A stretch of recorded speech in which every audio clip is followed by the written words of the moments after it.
Assalamualaikum, hai, ketemu lagi sama aku Susi Eri. Sesuai sama judulnya, kali ini kita akan ngebahas tentang metode ilmiah dan keselamatan kerja di laboratorium. Apa sih metode ilmiah itu? Nah, metode ilmiah itu adalah langkah-langkah sistematis yang dilakukan untuk memperoleh pengetahuan. Hal ini dilakukan dengan maksud untuk memecahkan permasalahan yang ada, yang diterima ataupun yang muncul di kehidupan kita. Nah, namanya juga langkah-langkah sistematis ya, pasti ada langkah-langkah yang harus dilakukan atau step by step-nya gitu ya. Yang pertama adalah merumuskan masalah. Kenapa kita harus merumuskan masalah? Karena masalahnya tuh kan banyak tuh yang harus dipecahkan. Jadi kita harus merumuskannya satu persatu gitu. Yang mana yang harus kita pecahkan masalahnya terlebih dahulu. Merumuskan masalah ini dinyatakan dalam bentuk pertanyaan gitu ya. Misal kamu nanam bunga atau tanaman di halaman rumah kamu. Terus di halaman tetangga juga melakukan hal yang sama. Dia nanam juga tuh tumbuhan sama bunga-bunga gitu. Tapi tanaman atau bunga yang ada di rumah tetangga gitu lebih subur, lebih indah, lebih bagus gitu daripada punya kalian.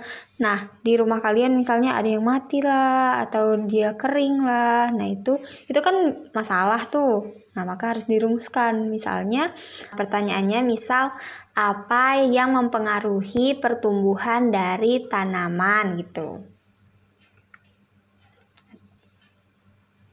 Lalu yang kedua adalah mengumpulkan data. Nah, mengumpulkan data ini bisa melakukan observasi, membaca buku, atau melihat internet. Nah, melakukan observasi itu melihat langsung gitu ya ke tempatnya.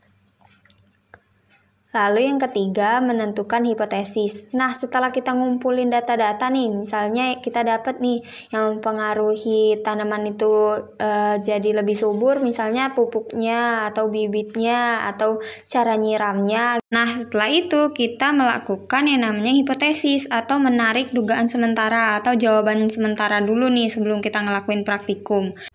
Yaitu terdapat pengaruh penyiraman tanaman terhadap tumbuh suburnya suatu tanaman gitu. Langkah selanjutnya yaitu membuat rencana penelitian dan melaksanakannya. Yaitu yang pertama kita harus menentukan dulu variabelnya. Nah, variabel itu ada yang namanya variabel terikat. Misal tadi kan tentang pertumbuhan bunga tuh, variabel terikatnya tentang pertumbuhan bunga. Lalu ada variabel kontrol. Nah, variabel kontrol ini kan tadi tuh banyak yang mempengaruhi pertumbuhan bunga. Entah itu bibitnya, pupuknya, penyiramannya, atau tanah yang dipakai gitu kan. Lanjut ada variabel bebas. Variabel bebas ini yang bisa kita ganti-ganti gitu ya untuk menemani variabel terikat. Di sini bisa milihnya itu tentang penyiramannya. Jadi apa pengaruh pertumbuhan bunga terhadap penyiraman gitu. Atau kalau mau ganti variabel bebasnya bisa apa pengaruh pertumbuhan bunga terhadap pupuk yang dipakai gitu. Nah, selanjutnya adalah menentukan sumber data, alat dan bahan, dan prosedur kerjanya. Kan kita harus dirancang dulu nih, mau ngapain nanti pas kita udah melakukan penelitiannya, pakai cara-cara apa aja. Misal datengin rumah tetangga yang sebelah, nanya gitu ya, melakukan wawancara, apa aja bibitnya beli di mana, terus nyiramnya kapan aja, atau pagi, siang, sore disiram, atau pagi aja disiram gitu kan. Lalu melaksanakan penelitian. Setelah kita melaksanakan penelitian, melakukan semua prosedur dan langkah-langkah yang udah kita rencanakan, kita dapatkan hasilnya gitu, kita dapat tuh datanya. Nah, data itu dikumpulkan untuk dianalisis gitu. Nah, yang kelima adalah menarik kesimpulan. Setelah kita menganalisis data, akhirnya kita dapatlah tuh data-data dan fakta-fakta yang sudah kita dapat setelah kita meneliti. Dan disitulah kita tarik kesimpulan yang didapat. Misal apakah benar penyiraman itu mempengaruhi pertumbuhan bunga. Penyiraman yang konsisten bakal mempengaruhi besarnya bunga atau cepatnya bunga mekar gitu. Dan yang terakhir adalah mempublikasikan atau melaporkan. Nah, kan kita udah neliti tuh, udah bagus, kita tulislah di paper dalam bentuk karya ilmiah yang disusun dengan rapi. Dan selesai langkah-langkahnya. Lanjut ke keselamatan kerja di laboratorium. Nah, kita harus memperhatikan apa-apa aja tuh biar kita selamat kerja di laboratorium gitu, mencoba mengurangi kesalahan atau kecelakaan kerja. Nah, prosedur keselamatan dan kesehatan kerja itu harus yang pertama adalah mencuci tangan sebelum melakukan praktikum. Kan kita nggak tahu tuh tangan kita habis megang apa aja, entah itu ada terpapar debu gitu-gitu, bisa mempengaruhi hasil dari praktikum kita nanti.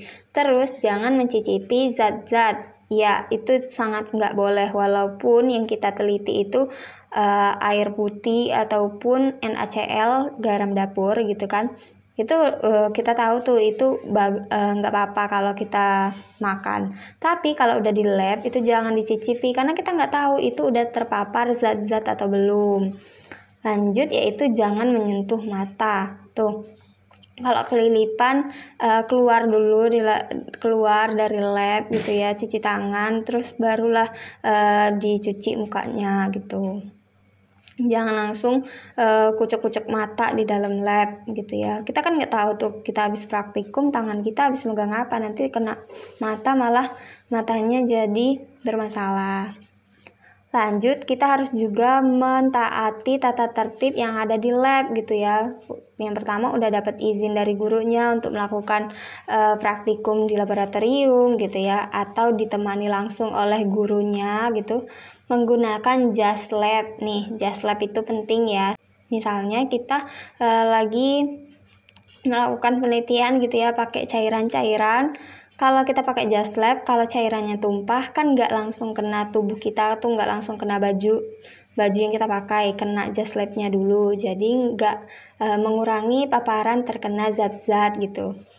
Terus pakai masker. Nah, masker itu penting karena untuk melindungi pernapasan kita gitu. Jadi kita nggak langsung menghirup zat yang kita sedang teliti gitu. Lanjut pakai sarung tangan. Nah, sarung tangan ini dipakai kalau kita menggunakan zat-zat yang iritan atau menyebabkan iritasi gitu kan. Jadi mencegah tangan kita untuk terjadi ruam-ruam merah dan gatal-gatal. Pakai juga sepatu tertutup. Nah, sepatu tertutup ini supaya apa? Supaya kalau cairannya tumpah ke kaki kita nggak langsung kena kaki, tapi kena sepatunya dulu gitu. Lanjut, jangan berlarian, bercanda, ataupun makan dan minum di dalam lab gitu ya. Jadi harus tertib kalau udah di dalam lab. Lanjut yaitu memperlakukan alat dan bahan dengan aman. Nih, harus memeriksa alat sebelum digunakan. Apakah alat itu udah rusak sebelum kita gunakan atau alatnya berdebu gitu. Nah, debu sama retak-retak itu bisa mempengaruhi hasil dari penelitian gitu. Jadi hasilnya nanti nggak akurat. Jangan biarkan botol zat terbuka terlalu lama. Botol zat itu adalah tempat kita nyimpen tempat tersimpannya zat yang kita pakai ya. Kalau dia botolnya kebuka terlalu lama, misalkan dia bahannya mengoksidasi, maka dia akan cepat teroksidasi. Jadinya bahan zatnya itu udah nggak steril lagi gitu, udah terpengaruh sama debu-debu di luar gitu. Lanjut, di sini ada bahan beracun dan berbahaya atau B3. B3 itu adalah simbol-simbol yang biasanya ada di zat-zat yang kita pakai kalau kita melakukan penelitian di laboratorium. Yang pertama, ini ada flammable atau flammable itu mudah terbakar. Jadi kalau ada simbol yang ini, simbol flammable ini, jangan ngidupin atau ngedeketin bahan ini di dekat sama api, maka dia akan mudah terbakar tuh. Kalau dideketin ya udah jadilah kebakaran, jadilah kecelakaan kerja di lab gitu. Lanjut ada oksidator atau pengoksidasi ini kan. Jangan biarkan terlalu lama kebuka.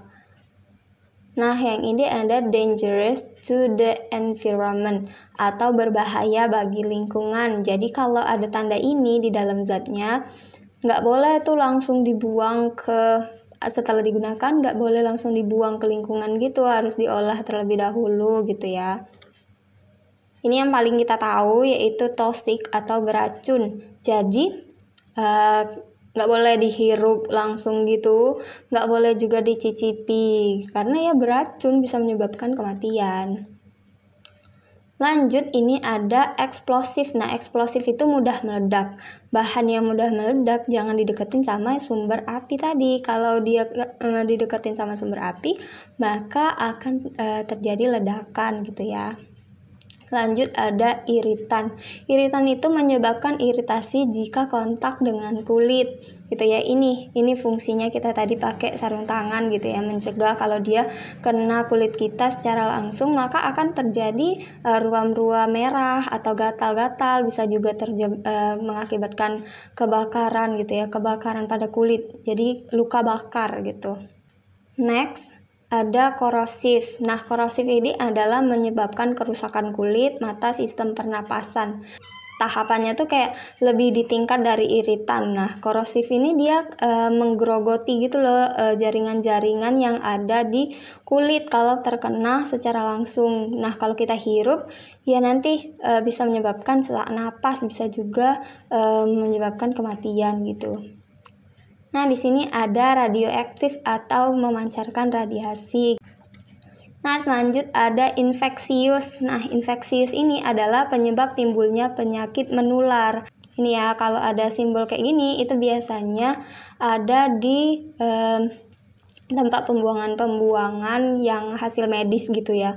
Ini kan lagi zaman-zamannya virus corona gitu ya, pakai masker, sarung tangan, yang APD itu kan sangat timbul atau sangat rentang menjadi penyebab timbulnya penyakit menular. Jadi pasti ada simbol kayak gini. Lanjut ada karsinogenik. Nah, karsinogenik ini adalah menyebabkan pertumbuhan sel kanker.